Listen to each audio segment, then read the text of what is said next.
Welcome to 1991 Movie Rewind, a podcast where we watch and review every movie released in 1991, from the all-time greatest classics to the critically panned and everything in between. We will rediscover forgotten fan favorites and uncover hidden gems as we explore the depths of direct-to-video. Join us in our celebration of the fun, unique, and diverse films of this highly underrated year. This week, we watched Double Impact.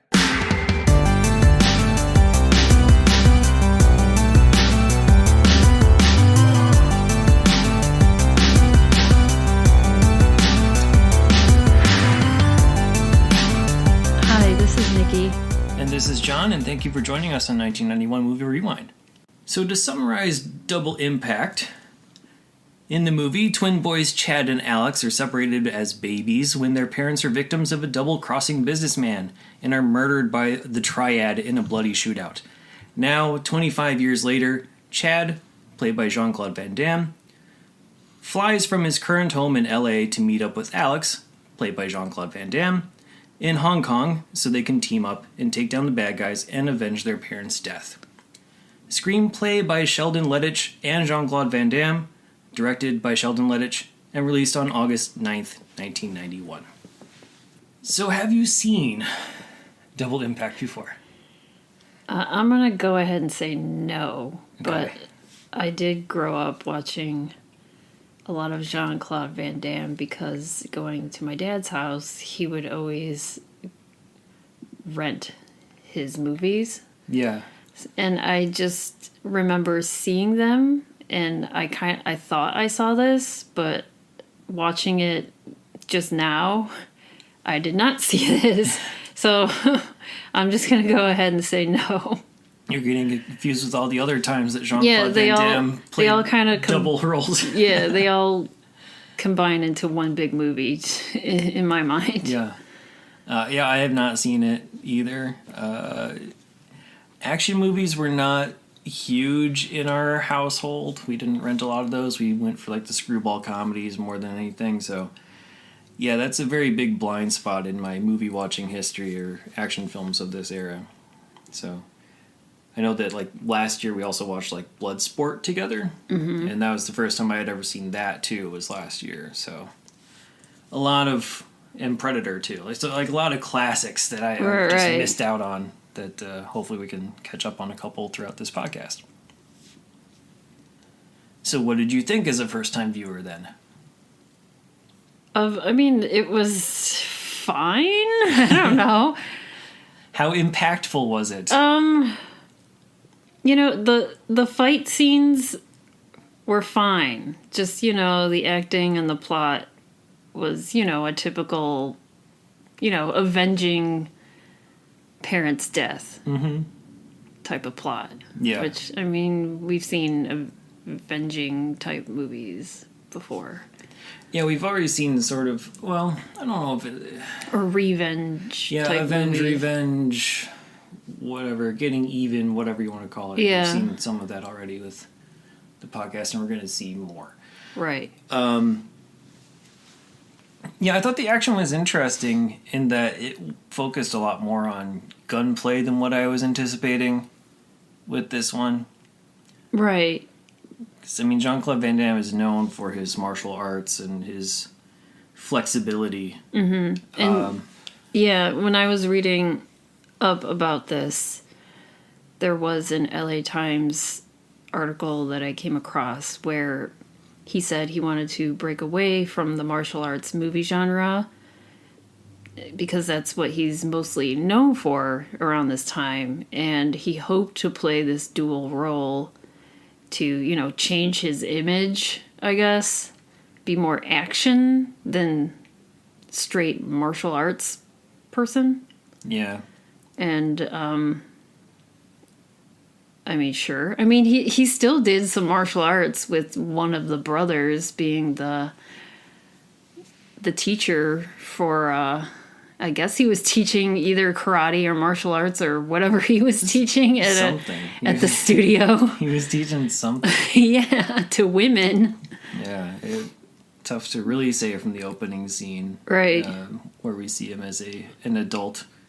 Because that's basically where he's... Okay, so we fast forward 25 years into the future where they're now adult brothers, and the first shot we see of Chad, who is the LA brother, is of a female student of his laying down on the floor and like sort of like spreading her legs and like moaning laying back and moaning bit. in ecstasy, and it makes you think something's happening. He's but down there stretching her out, so to speak, I guess. Like in a physical therapist type of way, not anything sexual. Yeah, and then there's a group of there's a group of women students on the floor as that well, are staring down at her moaning and him stretching her, and then they're also kind of moaning in a way. They're like, "Oh, I wish he can do that to me," type of thing. Longing.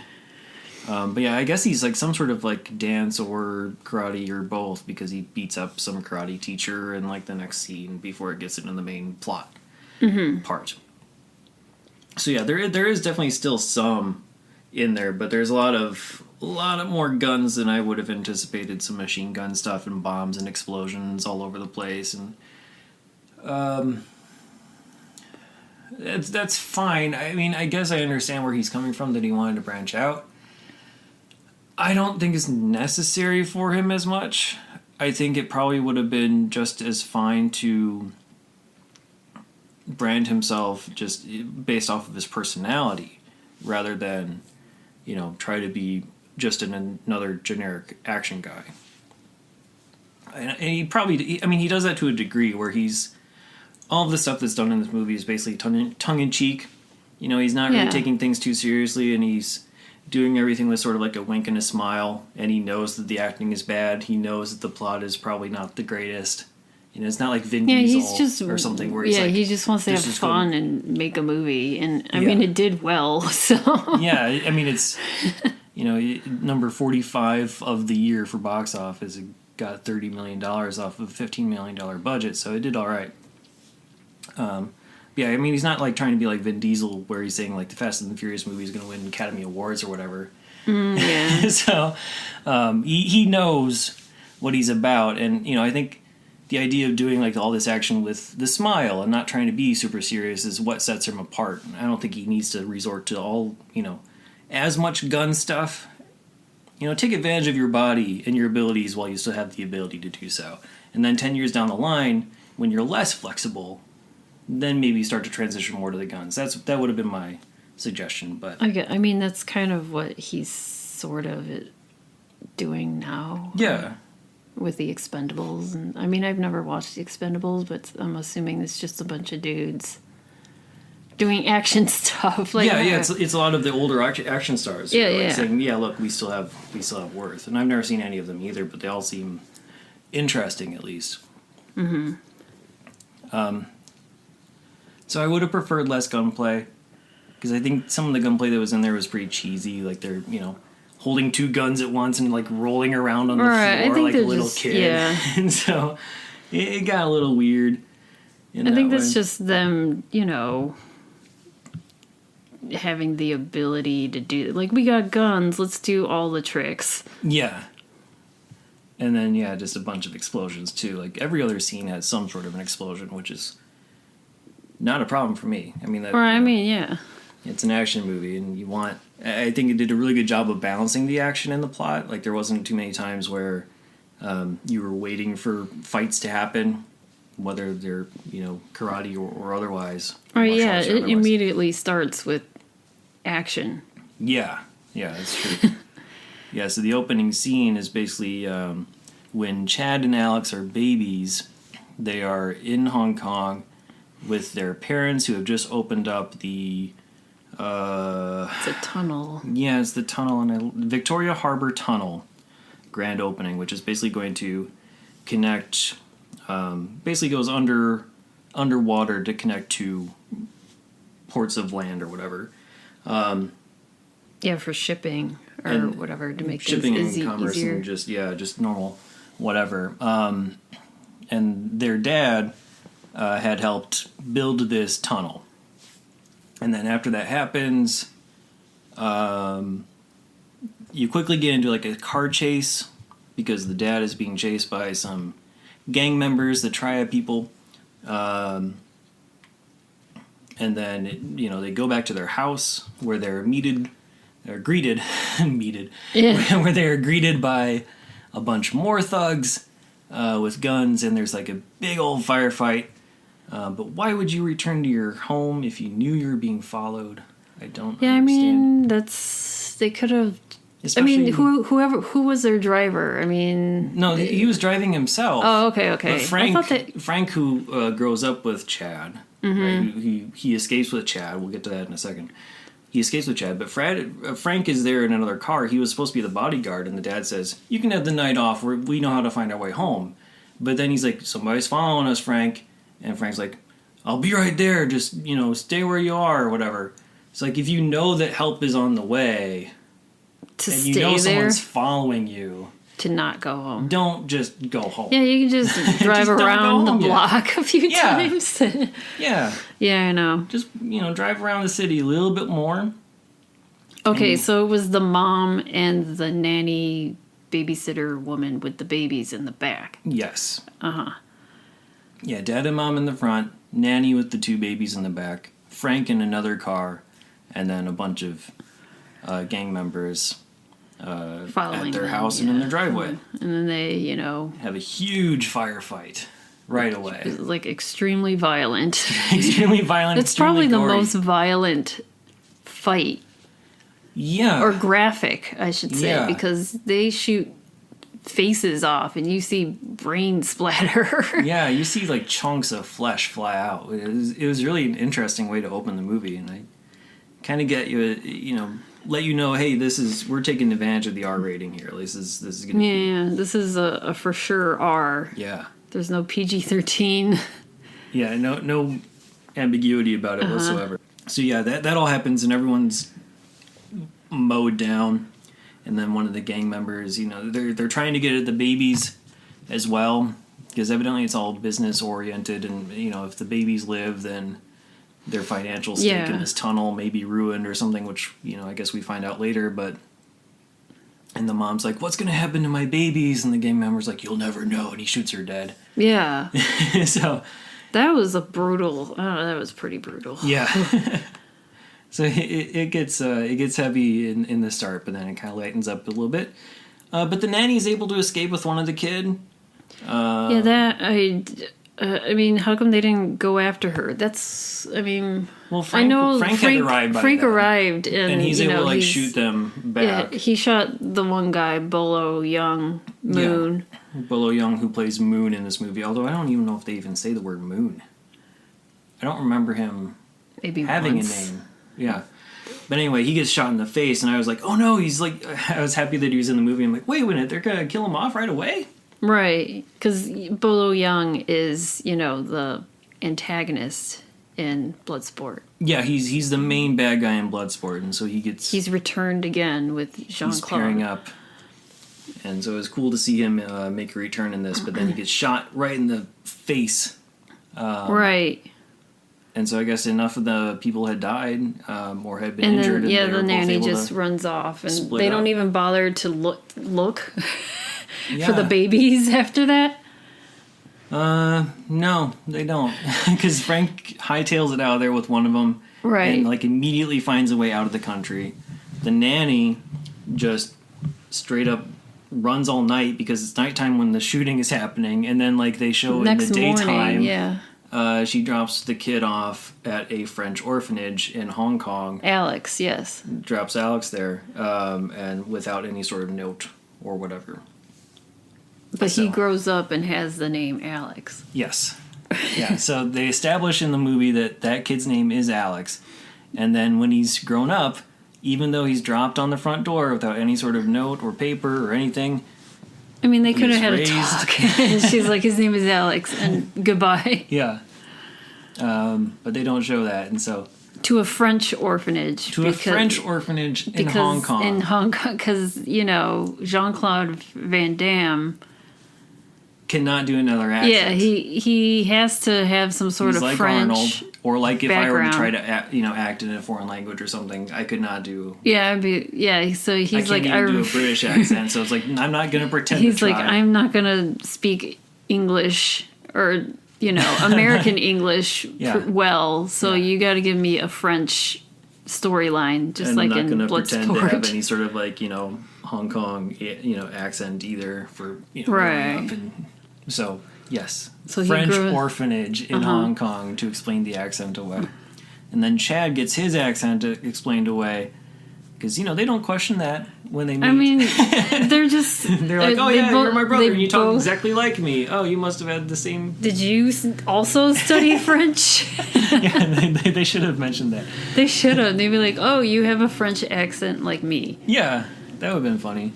Yeah, he should have... I mean, if he was, like, a really good actor, he could have had one brother speaking, the French accent, and the other one could have been the American, Yeah.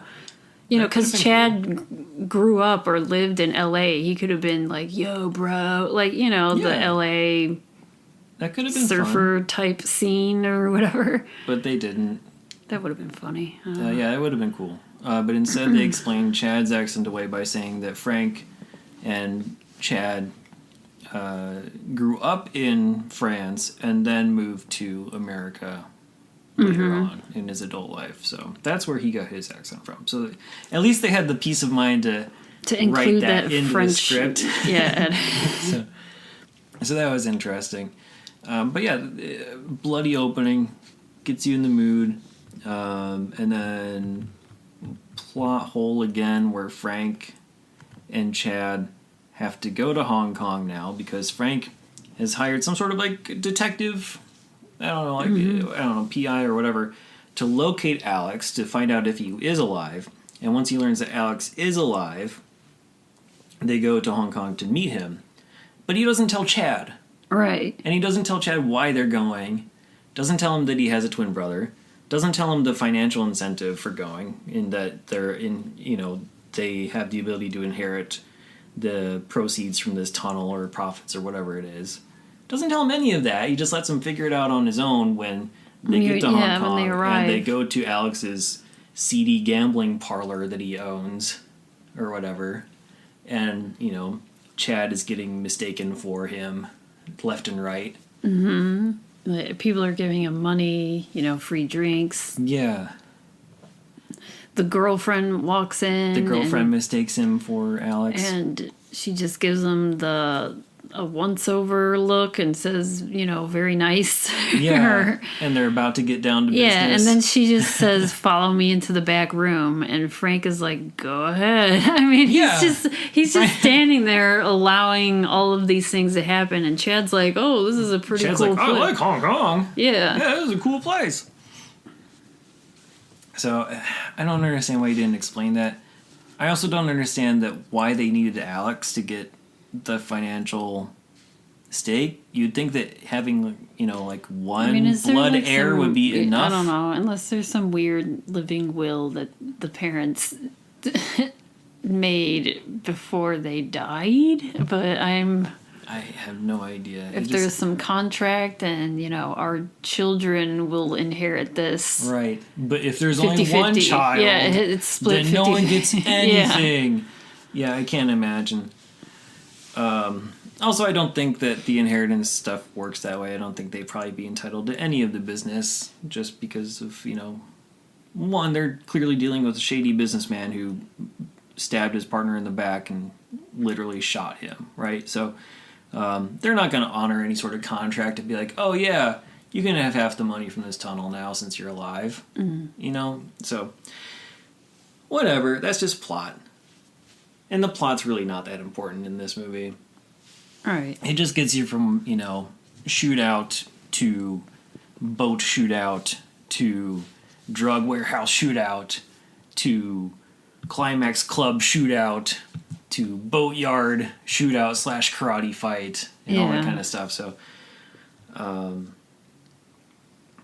it's just kind of fun to kind of pick on the nuances of the poor planning and poor script writing. I will say this as well about the action is that I wanted them to share time as dual roles a lot more than they did. Yeah, they didn't show them together as much, which I understand because, Jean Claude would have to do some serious I don't know, graphics work, like green screening or something. Yeah. For him to be beside himself. They only had that one scene where they were fighting each other. Right. But it was kind of like camera focusing on one or the other brother, not really. Or if it was on the both of them, it was kind of far away. Yeah, exactly. They did a lot of camera tricks where, you see the back of someone's head and Van Jean Damme Claude hitting it and then showing camera. the other brother him hitting that. Yeah. So they did a lot of that. They had a couple dialogue scenes where they're both in the frame at the same time with obvious green screen. But I really wish there would have been a little bit where they're sort of like back to back and like getting ready to fight like the thugs or something, especially at the climax. That would have been really cool. They split off, and Alex is like, "I'll take care of this guy if you take care of the other guy." Because there's two main villains, right? There's the double-crossing businessman, Nigel Griffith, and then there's the Triad leader, Raymond Zhang. And so conveniently, they have two big baddies that they have to go after, who are old men at this point. They're also 25 years older. And they were full-on grown-ass adults. They look the same at the time of the initial murders. Back when they were killing the parents or following the parents, they looked exactly the same age. So it's like, here, you take this 60 to 70-year-old guy. I'll take this other 60 to 70-year-old guy. Split up. Let's go. Plus, he had Kara, the strong woman. Yeah, there's a bunch of like mini bosses. Because it's like video game-ish in a way. Yeah. Not enough of a video game in that way. Like, I wish that there would have been like levels, as it were, because they have some interesting characters. They definitely have some video game-ish type of bosses, right? So you have Kara that you mentioned is like this Amazonian type of bodybuilder. Who runs security for Griffith's office. You have Moon, who is, if you've seen Bolo Young, especially in these days, he's just, a big, wide, power lifter type of guy who also specializes in martial arts. You have this big, thick-necked white dude with a mullet. You have the dude with the spurs on his you have this one guy who does boots. karate and he has spurs on his boots and he slashes a dude's throat with the spurs. Yeah. So you have like some interesting, cool characters, and there's enough action scenes where you could have maybe like taken out like one or two of them earlier in the movie to sort of like act as like, hey, I beat this level, if you want to sort of like treat it in video game terms. I think that would have been interesting to handle it that way. Instead, they're all kind of lumped together at the end in the final confrontation inside the boat. It's like I think I even read that they were trying to sort of be like Double Dragon, the video game, in a way. Yeah, I could see that. I mean, they have some of the similar characteristics with like a Bobo and Linda and some of those other little minor characters in there. I think that makes sense. And plus, you have the two brothers who are sort of different. Fighting side by side. Yeah. Sort of. Yeah, sort of side by side, sort of not. You got the Bimmy and Jimmy. So yeah, I wish they would have fought together instead of basically saying, you cover me, I'll go do this, or you split up and go that way, I'll go this way. But yeah, you don't really get to see them fighting together unless they're fighting each other in that one scene about 2/3 of the way through the movie where they have a brother fight because Alex is extremely jealous of some imaginary thing that he thought that Chad had done with his girlfriend. Right. So he's just throughout the movie pretty much after he catches Chad with his girlfriend in the back of that bar. He's just Danielle is the name of the girlfriend. I guess we could mention her by name. Played by Alana Shaw, but she has very little acting credits from when I was trying to look it up. Yeah, she did not do a whole lot. But yeah, Alex goes in the back after Alex finds Chad with Danielle. I mean, they weren't doing anything. She was just. They were I think they were about to, but no one knew about the brother existing. Right, and then Alex headbutts him. Yeah. And then throughout that entire movie, he's just thinking that Chad and Danielle are gonna go behind his back. Yeah, they're gonna go behind his back and hook up and be together. Yeah. Which that isn't their intention. No. There is a huge, long fantasy scene where that does happen in Alex's mind, and he gets drunker, and that leads to the brother fight. But yeah, he goes off and gets really drunk Yeah. and has this very weird fantasy in his head where it's Chad and Danielle having sex like in a laundry room type of thing. Yeah, I think it's supposed to be like the bottom of that boat. Oh, okay. Because they... I just see hanging they're lines. together alone because Right. Danielle has some dirt on her boss because she works for Nigel Griffith, the backstabbing businessman. Mm-hmm. And she found some dirt on him. Can't get a hold of Alex, could get a hold of Chad. And so Chad and Danielle escape on this boat to talk about it or go do something or whatever that they need to do. And so they're both gone together. Alex learns this and just, He imagines goes off. them in there. But part of what leads up to that is that Danielle they're being chased on those boats by the thugs. Mm-hmm. And they had to jump in the water. And so she had to get out of her wet clothes. And so she was naked in the bottom of this boat that they escaped in, and somehow Alex was fantasizing about this scenario where he knew that they were in the bottom of this boat with the clotheslines and whatnot. Yeah, it just looked like they were Fancy bouncing lighting. up and down They were bouncing up and down. Yes. on clotheslines, though. Yes. And I read something. This is Yeah. kind of funny. When Oliver Stone met Jean Claude Van Damme to discuss a possibility of Van Damme playing the role of Alexander the Great in Stone's Alexander movie, Okay. he told Van Damme that his favorite scene in Double Impact was that sex scene. All right. So, I mean, I'm assuming. I mean, Van Damme did write part of this movie with Yeah. Lettich. So, Yeah. I mean, I don't know. Yeah.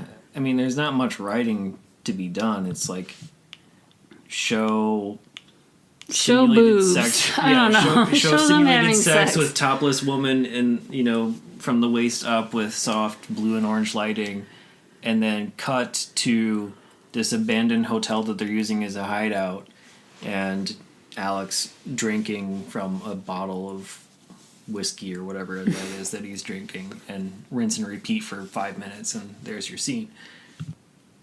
Oh yeah, so we got onto that tangent because of the whole brother thing. Right. So they don't really fight a whole lot together, but they are different characters, aren't they?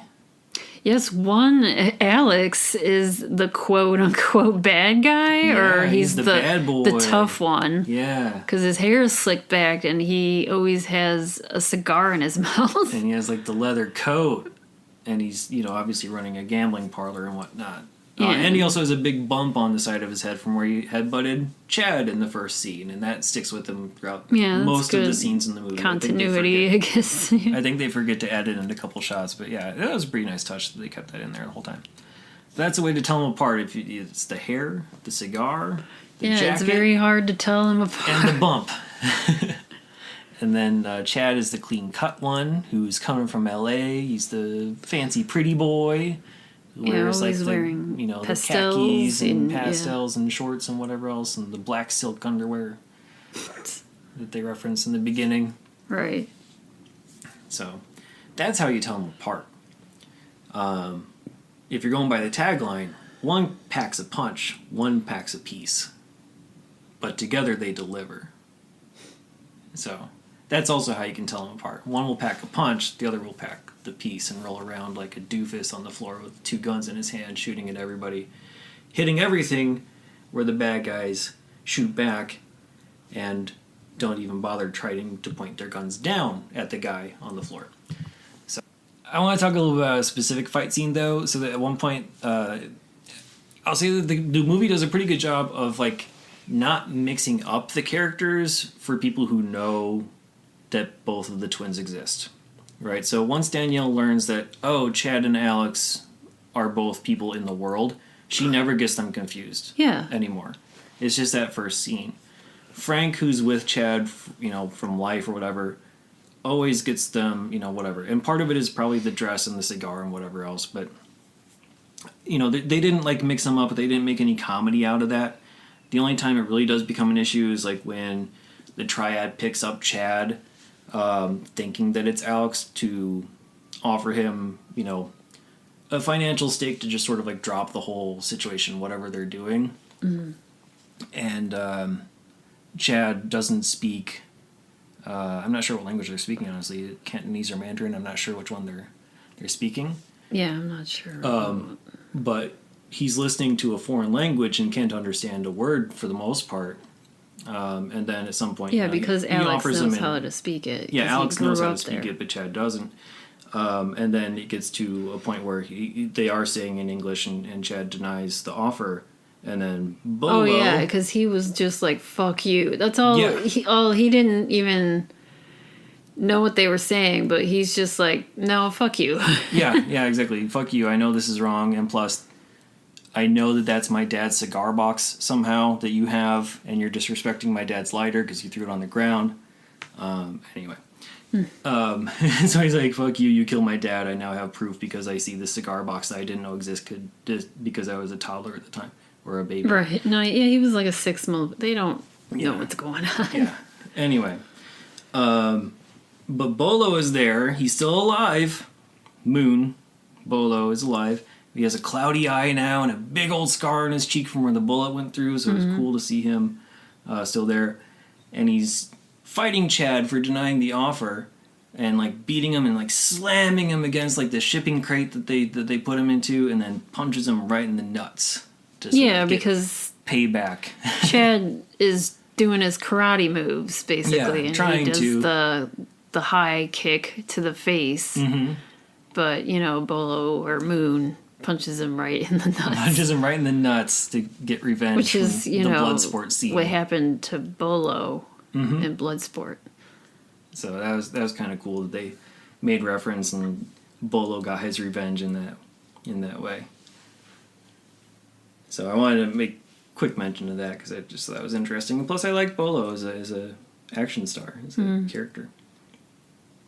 And we get to see him again in the climactic ending, right? So they go through some interesting scenes. Spur Guy gets his little moment with a weird little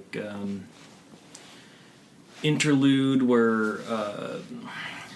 You have blue light and mostly shadows. So basically they're in this shipping boat, a large freight boat, whatever, that's supposed to be smuggling drugs to the U.S. or something like that. And so there's no reason for that lighting and setup. It was basically a stage dance where they have a blue light and shadows, and he's doing his little spur dance, and then they make quick work of him. And then Kara gets to fight. Kara, the Amazonian security person, gets to fight. I wish Danielle would have gotten a couple smacks in too. That would have been cool if they would have found a way to get her involved in the fighting, but they didn't. I don't know. Yeah, she kind of just was there, or she would just step to the side. Yeah, I mean, I guess I understand or fall to the side. There was nothing about her character that indicated that she was more than an office worker and a girlfriend. Mm-hmm. But at the same time, she was violated by Kara in an earlier scene where she was frisked and whatever in the office, and so it would have been cool to see a little bit of revenge happen, but for the most part I think they were tied up in the boat and used as bait to bring the brothers in.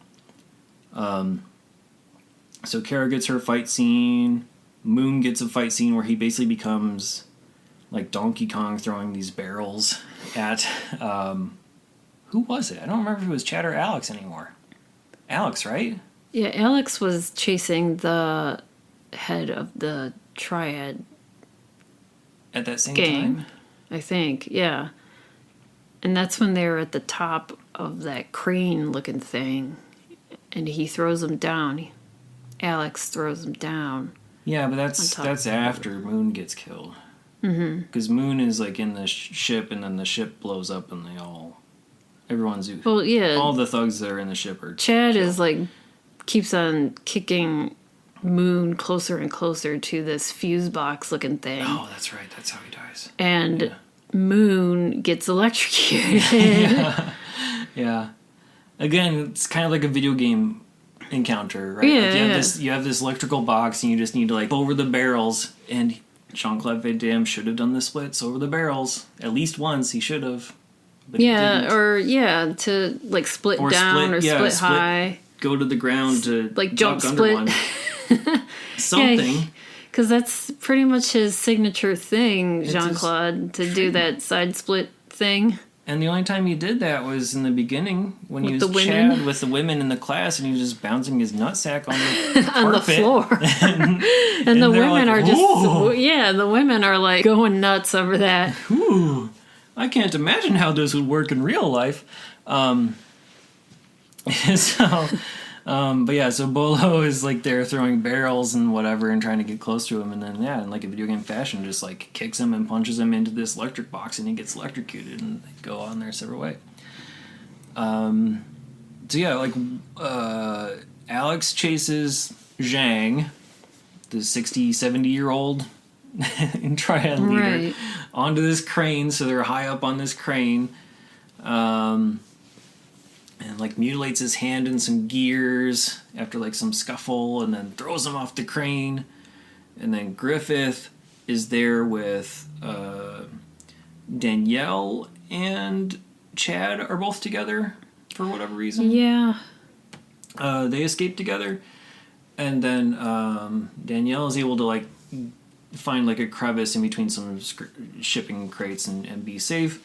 And then Griffith is in some sort of like some sort of vehicle, and he has like this big shipping container, and it's as wide as the area that they're in, and so the only thing that Chad can do is move backwards, or else he's going to be crushed by the shipping container or run over or whatever. But there's water behind him, and so he's backing up for like 2 minutes, like, what should I do? What should I do? What should I do? And the whole time, like, Danielle just steps to the side and found a little hole. Like, why couldn't he just hide with her in that hole? Evidently not enough room in that hole.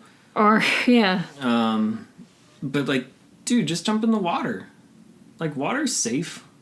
I don't know. Sure, I mean, unless that guy, like, drives that vehicle into the water and the vehicle can land on but you him. can, like, swim off to the side. Like, you have enough time to jump in the water and swim off to one of the sides.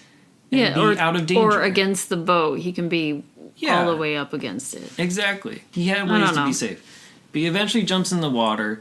Griffith gets confused or thinks that he's won. And so he gets out and like tries to shoot into the water. Be like, haha, I got you now. And he starts shooting his gun. Nobody pops up. And so he assumes he's won. And then all of a sudden Chad is in that vehicle.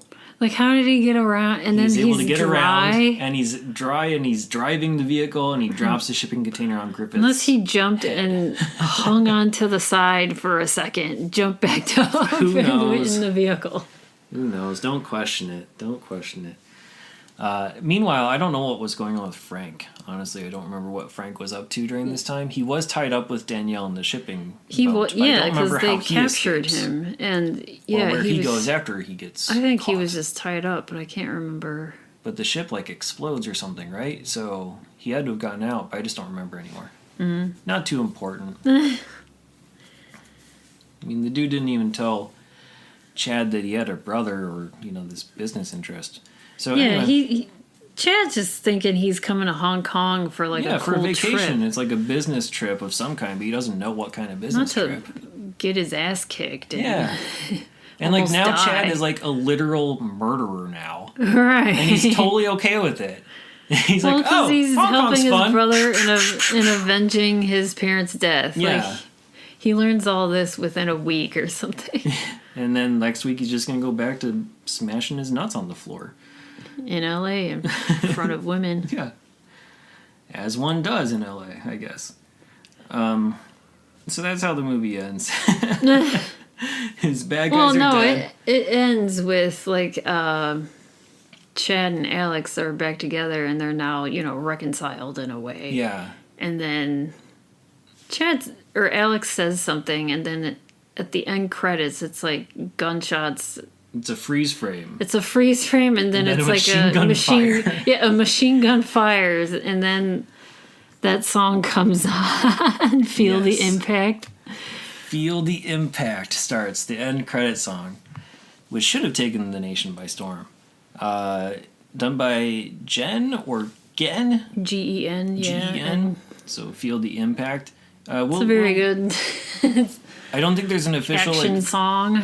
I don't think there's like an official video for it, but we'll have the song on our website. Yeah.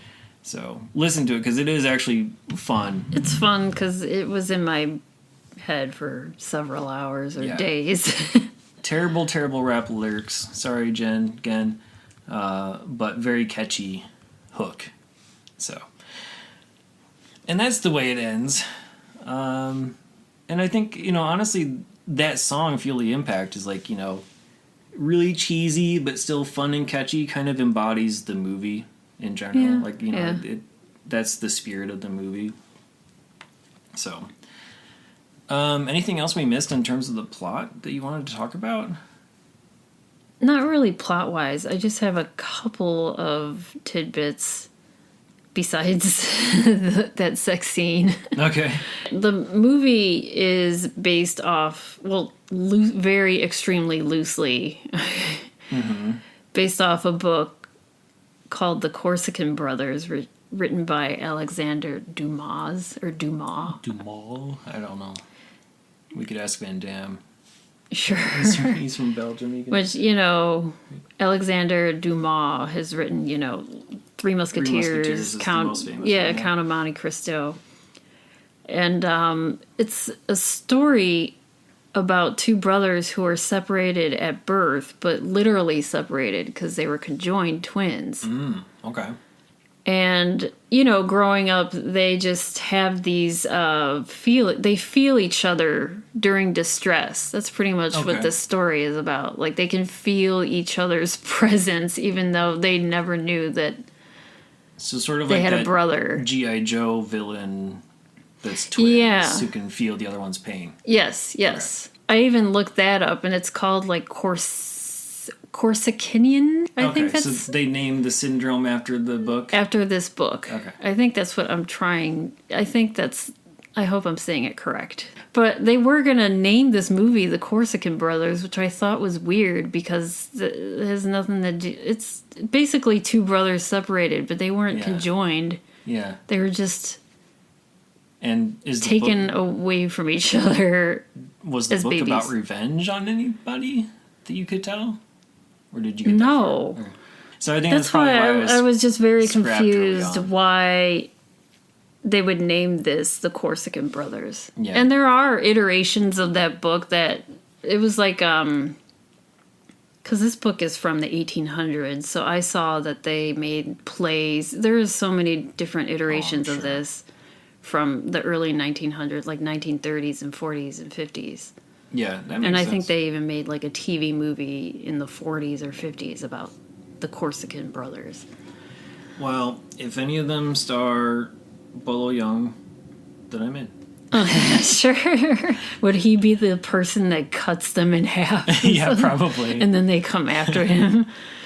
Another thing is that, I have two things, I guess. Van Damme was inspired to play this dual role by watching Jeremy Irons and his Jeremy Irons portrayal of the twins in Dead Ringers.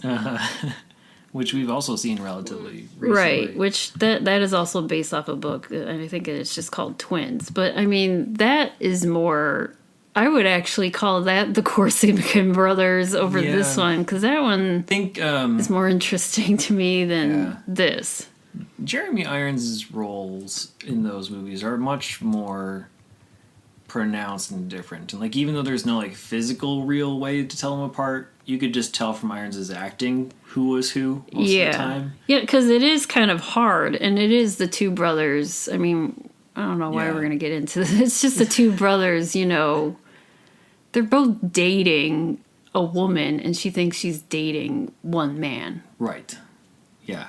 But then Jean-Claude Van she Damme does not adopt different mannerisms in the same way for his dual It's roles. Jeremy It's basically Irons. just Yeah. It's basically just here's a cigar in my mouth and I'm gonna not smile Right, yeah, as let much. me slick my hair back and Let me this part. scowl a and tiny bit. Another tidbit was that Van Damme and Lettich were discussing a potential sequel for many years. And while Van Damme was promoting Expendables 2 in 2012, he confirmed that there would be a sequel in the works. But that same year, Lettich was like nixing the pretty much nixing the idea. He said that, the envision that Van Damme wanted was just too ambitious and would have been too expensive to produce. Yeah. So there's, a lot of logistical problems and blah, blah, blah, getting rights and ownership. So that's it. would it have been Double Impact 2? Or quadruple. Square? Quadruple Impact? Double Impacts? I like quadruple impact, where quadruple impact. my idea is that the brothers, they have twins themselves, so it is quadruple impact.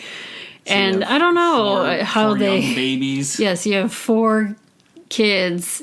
I don't know, in some sort of revenge. Maybe Bolo Young comes back to life or something. He didn't really die. He didn't die. You didn't see him physically die. You just saw him get shocked. So then you have 4 kids going back to Hong Kong. If he can survive a shot to the face, he can survive a little electricity. Mm-hmm. What if it becomes like just total off the wall stuff and they just go to like a different dimension, and so it's 4 brothers and like alternate universe type stuff? That's too much going on. Bring it. I don't Never know. too much. That's the Fast and Furious level type of That's going to be crazy. like Fast 10. Mm-hmm. Well, we can talk a little bit about the cast and crew. We already talked about Jean Claude Van Damme a bunch. I don't know if there's much else to really say other than this is not his first writing effort. This is not the first screenplay that he's credited for. He also did the screenplay for Lionheart, which Sheldon Lettich also wrote and directed with him. So they're pairing together. Sheldon Lettich also wrote Bloodsport along with Rambo 3, so he's very much an action type of a guy, and they work well together, him and Van Damme. Alana Shaw, we talked about. She really didn't do anything else after this, or really before. A couple episodes of Miami Vice, but it seemed like she just had a very brief flirtation with acting and maybe decided it just wasn't what she wanted to do with her life. I don't know, but very little screen credits for her. Jeffrey Lewis, who plays Frank, who I don't know if he really need. I don't know. He has such a weird place in the movie. I don't know. He's just like whatever. I don't know how to describe his character. He's he became there. the guardian for Chad, and that's pretty much it. Yeah, he's there and he's necessary for plot stuff. I kind of wish he would have gotten involved in the action a little Because more, he was their bodyguard. Why? How come he didn't Yeah. do any of the fighting? Really? He didn't do much. He helped Was set he a too couple old of now, or- explosives or something. Yeah, I mean, he's as old as Zhang and Griffith, and they went down easy. But anyway, Frank is played by a guy named Jeffrey Lewis, who was nominated for a Golden Globe in 1981 for the TV series Flow. He's also been in a whole bunch of other stuff. He's just been a character actor in a ton of stuff. Probably most recently, notable-wise, would be he was in the Devil's Rejects. Okay. He's also been in stuff like Maverick. And one of my favorite credits is that he's in 2 episodes of a PBS show called Square One TV, which was like basically just like a math educational thing for like preteens at the time. So they, just fun little like segments and quirky stuff. And so he was on a thing called MathNet, which was like a Dragnet parody where people would solve crimes using math and like catch the bad guys by solving these math problems. So I don't know. I loved watching that show. So it's like, oh, Square One TV. Like Carmen Sandiego-ish. Yeah. It's, or like sort of like I didn't watch a whole lot of Electric Company, but I imagine it'd be something like that. Yeah, but like all math focused. But yeah, just like little tiny segments, and then like the MathNet part was probably like half of the episode. Anyway, he's also the father of 10 children, and I mention that because one of those children is Juliette Lewis, who has been on this. Who has been in our podcast. Who has been in the podcast movie. She has not been on the podcast, but she has been on a movie that we featured on the podcast. We have talked about her, so we're bringing it back. Yeah, so now we have our first father-daughter combo on here. Karina Everson played Kara, the Griffiths thug woman there. She was a big-time bodybuilder. 6-time Miss Olympia. She retired from that competition undefeated. She won all 6 competitions that she participated in. And did not have much of a movie and TV career after this either. She was in a few minor things. She was also one of the leads in the 1995 movie called Ballistic, but I think she should have been in more action stuff. I don't know if she I liked wanted her to as or not, a strong woman. Yeah, she was like a really interesting screen presence. And I think, obviously she had the physique for it, and she could have been like the fun baddie and tough, like, she could have been like one of those people in like Mortal Kombat or something, you know what I mean? Mm-hmm. So, but, just didn't happen for one reason or another. Philip Chan played Raymond Zhang. I mentioned him because he was also in Bloodsport. He was also a actual police officer in Hong Kong before he became a movie star, where he played police officers in things like Super Cop and Hard Boiled and Bloodsport. And also he was in a movie called Twin Dragons, which apparently was sort of inspired by Double Impact. Okay. It's a Jackie Chan movie where Jackie Chan plays 2 twin brothers. Right. And does a whole bunch of action stuff. And so there's a chance that was inspired by Double Impact or is a parody of it. So does he play, a mob boss or... it's been a long time since I've seen it, but yeah, I think the general idea is that one of his characters is more bad and one of them is not. Or are you talking about Raymond Zhang? Yeah. I don't remember. Was he the mob boss in that one as well? Yeah, I don't remember anymore. Oh, okay. But I do have the VHS if you ever want to watch it. I thought Twin Dragons came first and the Double Impact was just ripping off of that, but nope, other way around. Couple more real quick. Bolo Young, Moon, got his start primarily, or like his big break was Enter the Dragon in 1973, where he played a character named Bolo. His real name is not Bolo Young, by the way. I didn't write down his real name. I don't remember it off the top of my head. But his real name is not Bolo Young. He played Bolo in Enter the Dragon. His real name is Yang Shay. There you go. And then he also went on to play Bolo in a 1977 movie called Bolo. So I think after those 2 roles, the name just kind of stuck with him. Obviously, he was in Bloodsport, and he's also in another 1991 movie that will come at some point in the future called Fearless Tiger. So we will see him again. And then lastly, our pausing on the credits for this episode is the student in that first scene. The one that's being stretched, I guess? I believe so. I'm not 100% sure because she's just credited as student. But that was Julie Strain in one of her first earliest movies. Julie Strain is best known for being basically dubbed the Queen of B movies. So she was in like a lot of like Bear Wench Project movies from like the late 2000s. She was in Heavy Metal 2000. Mm-hmm. She was in a couple of the Andy Sedaris exploitation, grindhousey type things like Fit to Kill and Dallas Connection. She'll be in a couple other 1991 movies as well in small roles as well. So it was interesting to see that was like one of her very first screen credits was this movie. Unfortunately, Julie Strain, I learned through doing my research, recently passed away in January 2021. Apparently she had some sort of a horse riding accident back in 2018. Okay. And had suffered dementia and memory loss issues and just never fully mentally recovered. And just recently, just a couple months back, she passed from complications related to dementia. Wow. So, very sad ending to someone who meant a lot to the kids of that era. Not the B movie world. Yeah, to the B movie world. So, That's the sad pausing on the credits this time around. I think we've had 2 tragic ends. We'll move on to happier topics real quick and talk about awards. Oh, okay. If you want to, real quick here. I was like, oh, something was awarded for this movie? Yeah, so no Golden Globes, of course. Right. No Academy Awards. But our good old friends of the MTV Movie Awards. Oh, Jean Claude Van Damme didn't get recognized for that dual role or anything. He did not get recognized as dual role. He did not get Best Actor or Best Supporting Actor or both. What if... I wonder... I mean... Now I'm thinking, like, would they do that?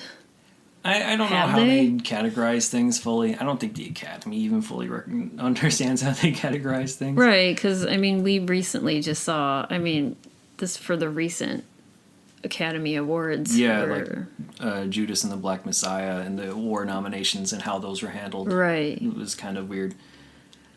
Anyway. Anyway, nothing like that. MTV Movie Awards only nominated for one thing, Jean Claude Van Damme for Most Desirable Male. So not Best Male Performance. He's just a desirable... Just Most Desirable Male. So, man. Yeah, like Sexiest Man Alive but type of award. In a movie. For movies.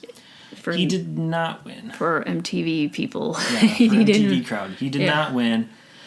Not enough nut bounces on the carpet, I guess. Well, they only showed the one. Yeah, they needed a couple more taps. Instead, Keanu Reeves got the honor for Point Break. All right, that makes sense. But he was, Jean-Claude was nominated a couple years beyond this for most desirable male in other future years, but did not win for a single acting. one. It's always desirable male. I think so. Yeah, it was just. I mean, would you expect it to? I'm be just for kidding. acting? I don't know. So yeah, that's the award. So how about other pop culture fun stuff? So this movie was released 1 week after Doc Hollywood. Yeah, Doc Hollywood just a couple weeks ago. Back. Yeah.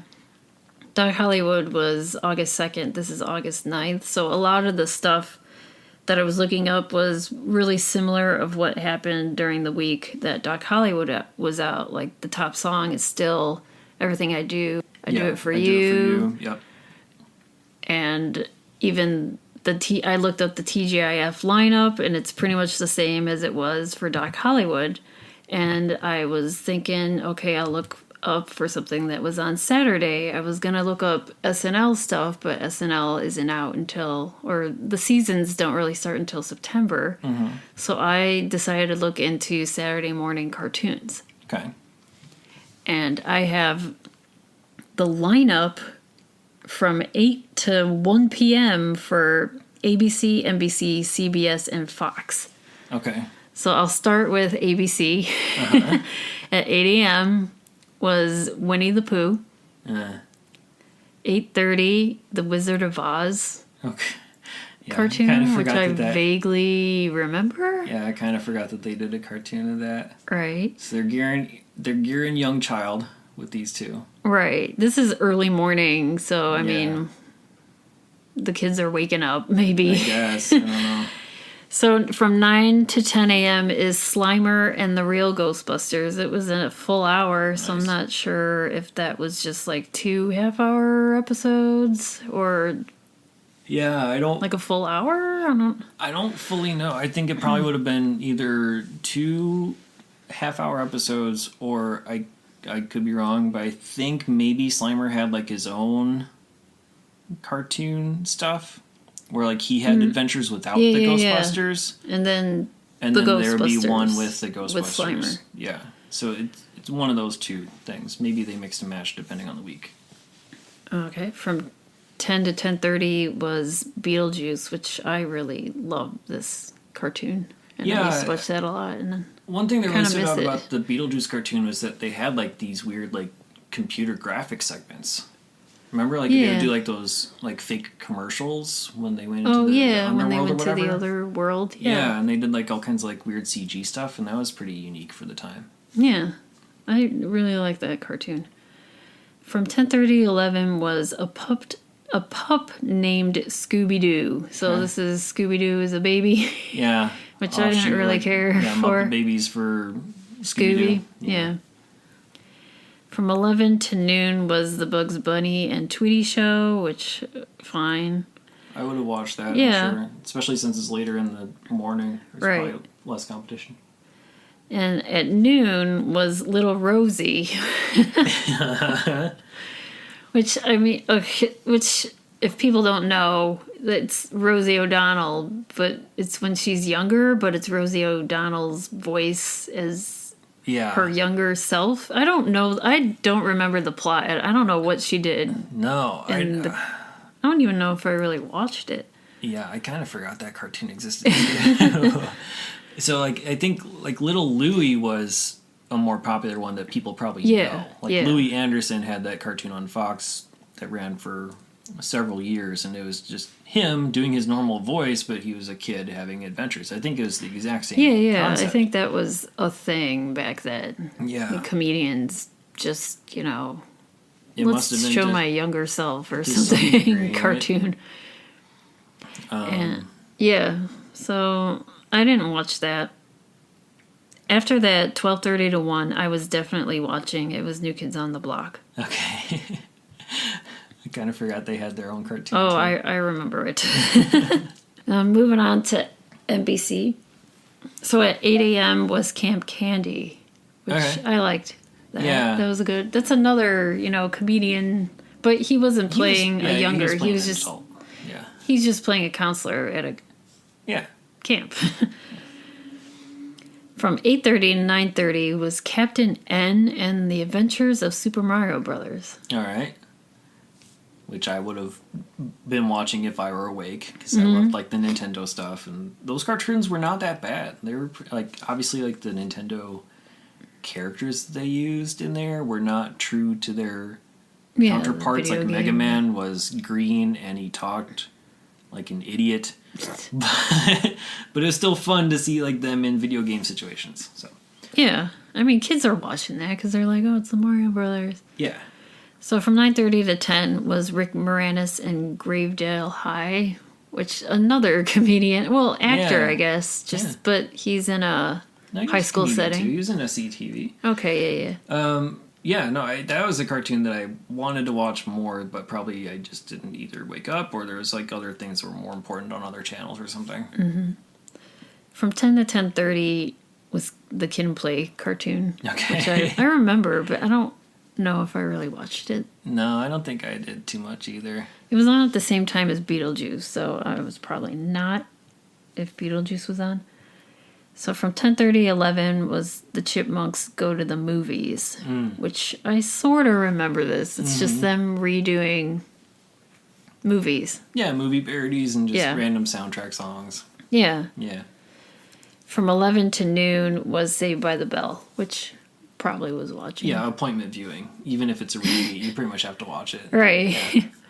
And then after that, from noon to 1 was just Saturday morning videos. So it was just showing music videos for about an hour. I don't know. I wonder if that's regional or something. Like, maybe... Yeah, I don't know. I don't know if my local station covered that. They probably just switched to paid programming, you know. Or, whatever was local. Who knows? Mm-hmm. So moving on to CBS, from 8 to 9 was Muppet Babies. That's my thing. You're like that. All about the Muppet Babies. Uh-huh. I had a blanket for Muppet Babies that I kept on my bed for way too long past my years. Huge Muppet Babies fan. Okay, after that, for a full hour, 9 to 10, was Garfield and Friends. Also very much my thing. You were watching CBS for 2 hours straight. I had all the comic strip books. I had, like, all kinds of Garfield paraphernalia all over my room. I had the Garfield phone and everything. Yes, my room was full of, like, Bugs Bunny and Garfield. Muppet Babies. And then the Muppet Babies blanket, yep. Okay, and then from 10 to 11, which... This is probably CBS is probably your channel. Teenage Mutant Ninja Turtles. Yep. So not changing the channel. 3 full hours. Sorry, not Rick moving. Moranis. This is why your show failed. Right. Sorry, Kid and Play. We weren't watching because My closet had the tub full of Turtles toys. After that, 11 to 11:30 was Bill and Ted's Excellent Adventures. I probably would have changed the channel at that point. To Saved by the Bell was on it. Oh, was it against Saved by the Bell? Yeah, it was against it. Yeah, I'm changing the channel to Saved by the Bell. Because, I mean, that cartoon wasn't that good to begin with. The movies are fun. I don't really remember I remember the cartoon, but I don't really remember, like, the plot, like, what they would get into each episode. I don't fully remember either, but I just remember it being blah. The Back to the Future cartoon that came later was a better time travel cartoon. Right, and then after that, from 11:30 to noon, was The Adventures of Raggedy Ann and Andy. No way. Like, who was watching that? I don't even remember that. I think it peaked from 8 to 11, and then it goes downhill. Yeah. After that, from 12 to 12:30 was Dink the Little Dinosaur, which I don't even... I don't know it. I know Denver the Last Dinosaur. Yeah, I don't know. I don't know Dink. And then 12:30 to 1 was just a CBS story break, so that was kind of like a Reading Rainbow-ish type of thing. Or it was just like they would animated, have both. Animated, like, children's books. Yeah. Basically. It's like Bunicula, or like I can't remember the name of it still. Like How to Eat Canned Worms. Okay, whatever. yeah. They would do like an animated version of those books that they would show. All right, moving on to Fox. From 8 to 8:30 is Peter Pan and the Pirates. No.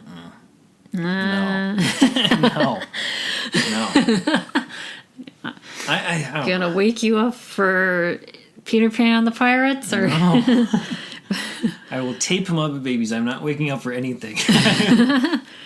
After that, though, from 8:30 to 9 was Bobby's World, which I like Bobby's World. I like Bobby's World too. I just rarely got to see it because it was up against other stuff that was better. And then even like on the weekday reruns, I was not home from school. I was still on the bus when it was on Fox on the weekdays, so I just never got to really see it. And I loved Howie Mandel as a kid too. Yeah, it's another comedian cartoon. Yeah. I actually got to see him in concert back in the day when I was a young kid. What did he do? Back when he was just doing his like normal stand-up stuff. Oh, That's back like when he was still like he would close his show by doing like a Bobby segment, like a the bit voice as Bobby. Yeah. And he was doing like putting the rubber gloves over his head thing, like that era. That's when I got to see him. That's cool. Yeah. Did he talk about his germophobia or whatever? I think that was before that became known. He's a germaphobe. Yeah. I remember there was like some folk artist that was opening for him. So it wasn't a comedian, it was like a musician. And I think her name was Susie Q. And like people were like basically booing her. Aww. Like bring on Howie, and like I felt bad for Susie Q for getting shat on for trying to do her job. Right. So from 9 to 10 on Fox was Tom and Jerry Kids. So this is when they were pup named Scooby-Doo. Yeah. Jerry and Tom. They were younger kids, which Jerry and Tom. Trying to be like a Muppet Babies, but not. Yeah. Nothing can be Muppet Babies. Not even the new Muppet Babies can be Muppet Babies. All right. So from 10 to 10:30 is this cartoon called Pittsburgh Pigs. I don't know anything about that. I had to look this up. Because it's basically pigs living in the city. Mm-hmm. And their neighbors around the corner are just big bad wolves. Okay. That sounds terrible. I know. Just give me more U.S. Acres. And I think they're named Huff and Puff, the two wolves. As I was reading this, I was like, no wonder no one watched this. I don't know. Like garbage kids cartoons got better later in the 90s, I think. Like stuff this is just, I don't know. I mean, this is up against like Teenage Mutant Ninja Turtles and Beetlejuice. No one's watching Pittsburgh Pigs. No. And it's Pigsburg? Yeah, Pigsburg, like Pittsburgh. So not Pittsburgh, but Pigsburg. Piggs. Yeah. I may have said Pittsburgh in the beginning, but it's Pigsburg Pigs. So 10:30, 11 on Fox is Attack of the Killer Tomatoes. We're going downhill. I mean, that one was, I watched a little bit of that, but not much because there was just better stuff on. Like, right. The one thing I do remember about that cartoon was that they had an episode where the bad guys won at the end. And then, like, they basically, like, looked at the camera and were like, what, you expected the good guys to win this time? Or something like that. Yeah. And, like, they made reference to it. So I was like, oh, that's...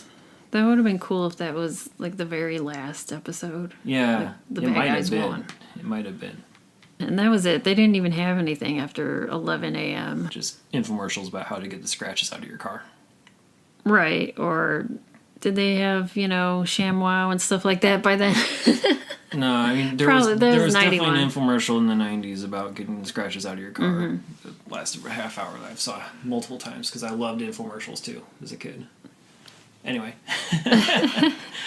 It did say, that they had local programming after that, so maybe it was just a full 2 hours of... Yeah, it could have been just pure infomercials and like infomercials the selling Peel some random food dehydrator and stuff like that. A knife that can cut through like a penny or whatever. The great looking hairspray. Do you remember that one? Yeah, the one that sprays the hair on your your the spray head? on hair. Did they have like the Flowbee at that time? I'm trying to think about it. Yeah, I'm not sure if that was 91 or later, so we'll have to look that up for a future episode maybe. Find out what just look up infomercials. Yeah, okay, I'll look that up. See what type of infomercials were on during that year. Okay, so music-wise, I already talked about they're the same. Mm-hmm. But we got Feel the Impact from this movie. So yes, they're the same as it was for Doc Hollywood. But I did look up for releases, and August 12th, 1991, which is a couple days later after this movie was released, Metallica releases their most successful album, quote Metallica, but it's known as the Black Album, and I have that tape. And that's the one with what, Enter the Sandman? Yeah, that's or Enter Sandman. Yes. And what else? Because I'm not a huge Metallica person. What a surprise! Basically, it's got Unforgiven, Nothing Else Matters, Wherever I May Roam, Sabbath. All those are the ones that made classics. them Metallica. I guess. This was, I think, their second or third album. I'm not, like, a huge Metallica fan either. I really like this album, but I think this is their second or third album at this point. But this is what got them into the mainstream. Well, I'll just go download it on Napster and I'll find out for myself. I have it on tape. Anyway. We can listen to the tape. Rankings and ratings time. All right, so on your 1 to 5 star scale, where would you put Double Impact? I am going to give this a 2. 2. That's kind of... I didn't hate it, but I didn't really like it. The fighting's good. It's fine. The action's fine. It's a fine movie, I guess. It's fine. It's an okay action movie. It impacted me. Yes. It's a good movie for 1991 action movies, I guess. Yeah. On my 0 to 4 star scale with the half stars included, I'm going to say it's a 2.5. So slightly better than Double Impact. So 2.5 impacts. That's what I'm giving it. All right. So, but every movie's worth watching once, right? But would you watch Double Impact again? I would watch this again if it was with a group, or if we had, another Netflix party type of deal, just to, make fun of things. Yeah. With other people. Yeah, there's quite a bit you can make fun of with your friends in this one, which would be fun. This is the type of movie that I would probably put on in the background, like if I'm working on stuff, and I don't really want to pay close attention to anything. You just have noises and action and stuff in the background while you're doing chores or whatever. That's what this movie is for me. Okay. So, but if you out there want to watch Double Impact, as of this recording in March 2021, it's available on Prime, Hoopla, digital rental, VHS, DVD. As always, check your local listings. As for us, you can listen to us on all the major platforms of podcasting. Please be sure to rate, review, subscribe, tell your friends, And you can also email us at 1991movierewind@gmail.com. Of course, you can also follow us on Twitter, Instagram, Facebook, and Letterboxd. Just search 1991 Movie Rewind or go to 1991movierewind.com for the full list of 800 plus movies, along with show notes and more. Next week, we're going to switch gears again, and we're going to go down to Regarding Henry. That's a big switch. That's a big shift in gear, in tone. That's available on Prime, Fubo TV, Epix, Digital Rental, VHS, and DVD. We'll see you then. Thanks.